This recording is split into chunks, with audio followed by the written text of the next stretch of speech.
Christophe Dugarry a encore été une fois très méchant envers la Belgique et surtout envers Jérémy Doku. On va voir tout ça dans cette vidéo. Salut à tous les gars, c'est Azial. Aujourd'hui on se retrouve pour une nouvelle vidéo Actu équipe de France. On va revenir sur quelques déclarations, sur une en particulier de Christophe Dugarry sur Jérémy Doku et plus globalement un petit peu sur sa pensée de la Belgique. On en avait déjà parlé dans une précédente vidéo. Bon, il a continué un petit peu dans ce sens-là en disrespectant un petit peu Jérémy Doku. Donc on va en parler, parler tranquillement. On va aussi parler d'autres actus autour de ce France-Belgique tranquillement avant de s'approcher du match. Les gars, c'est quoi votre ressenti là au moment où vous regardez cette vidéo? Si vous êtes à la mi-temps du match ou si vous êtes juste avant le match, parce que normalement la vidéo sortira juste avant le match. N'hésitez pas à me dire un petit peu votre ressenti, comment vous êtes, la mi-temps et tout, si vous regardez ça.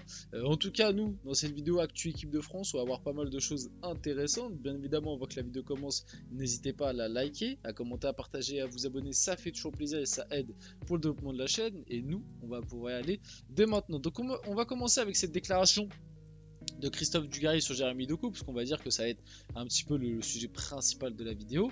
Il dit Doku c'est le même que Dembélé, mais vu ce qu'on met à Dembélé depuis le début de la compétition, on ne va pas dire mieux de Doku.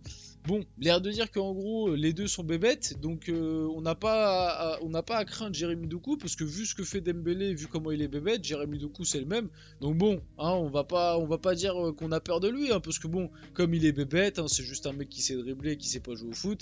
C'est un petit peu ça finalement ce que veut dire Christophe Dugarry, parce que là, avec la déclaration à l'écrit, c'est peut-être pas, on va dire, très bien retranscrit, mais quand vous l'écoutez parler, même plus globalement de la Belgique, je vous invite à aller voir ma dernière vidéo qui parle de ça.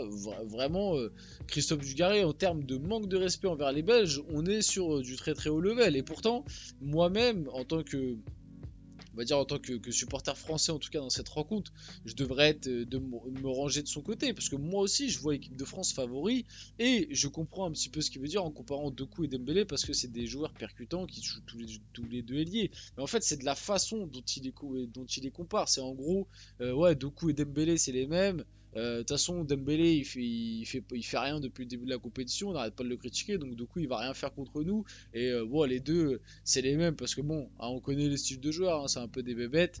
Voilà, c'est un petit peu comme ça qu'il l'a dit. Donc, voilà, vite fait, en plus, moi, franchement, je pense que Jérémy Doku, si on fait une petite aparté par rapport à ça, je pense que Jérémy Doku peut faire très très mal à l'équipe de France. Parce que face à Jules Koundé, j'ai bien envie de voir le match-up. J'ai bien envie de voir le match-up, de toute façon on va le voir, parce que c'est sûrement ce qui va arriver. On espère côté belge que Jérémy Doku sera côté gauche, parce que pour moi c'est là où il peut le mieux exploiter ses qualités de percussion et de 1 contre 1. À droite il est capable de le faire, mais il est quand même plus limité. Jérémy Doku, faut pas oublier que il est vu, en tout cas de la part de Dugarry, il est vu comme quelqu'un qui fait une mauvaise compétition. Moi je trouve pas. Moi je trouve que Jérémy Doku fait un bon euro. C'est pas un excellent euro, parce que notamment il y a ce gros point noir, cette grosse tache noire qui est le match face à la Slovaquie, où c'est lui qui fait l'erreur, qui amène le but. Mais sinon, à part ça, je trouve que dans le jeu, il fait des différences monstres. Il fait quand même énormément progresser le jeu. Il y a d'ailleurs une stat qui était sortie, que c'était l'attaquant de l'Euro là sur les phases de poule. C'était l'attaquant qui avait fait le plus progresser le jeu par le dribble. C'est-à-dire que c'était lui qui avait amené le plus de progression dans le jeu grâce à un dribble et en éliminant un joueur. Donc ça montre bien toutes les qualités de ce joueur.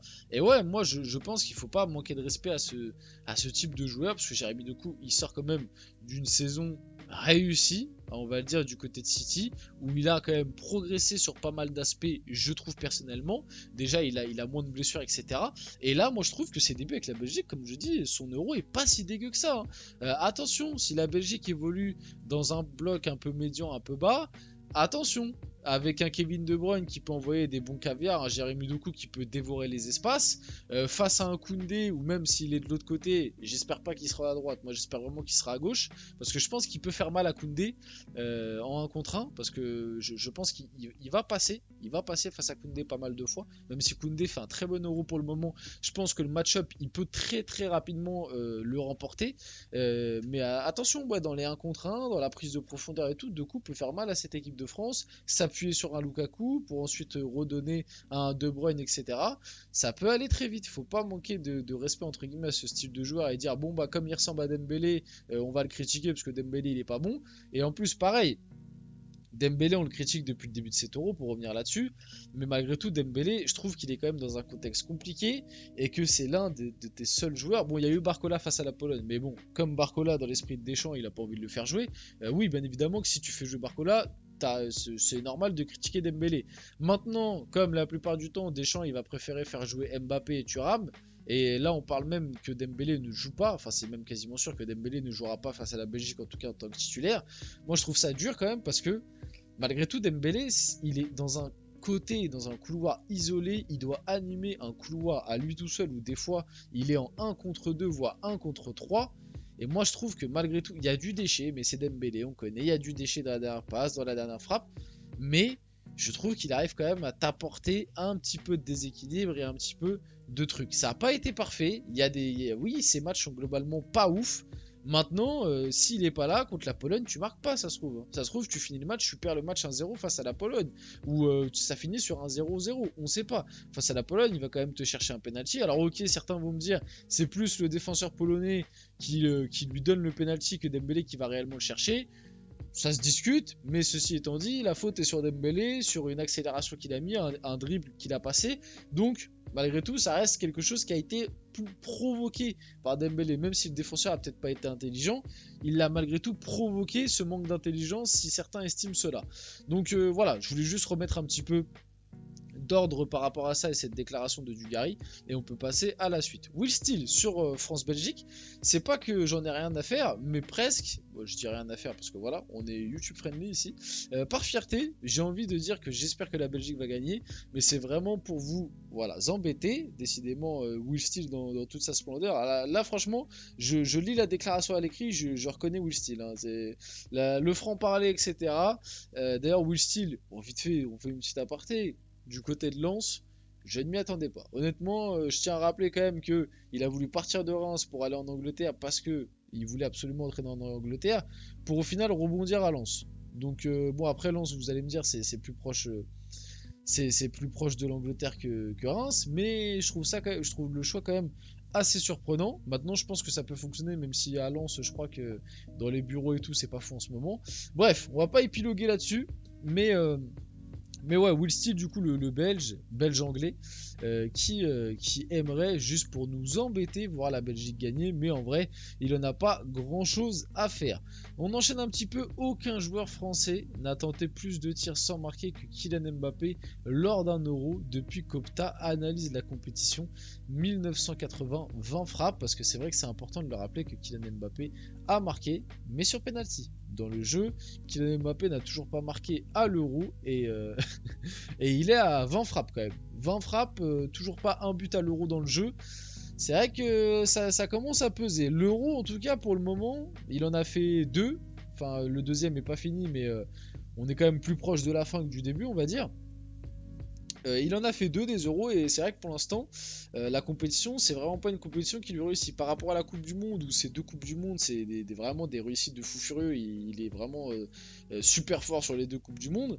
L'Euro 2021, bon bah j'ai pas besoin de vous dire que c'était une catastrophe. C'était sûrement le pire Mbappé qu'on a vu sur le maillot de l'équipe de France, ou l'un des pires en tout cas.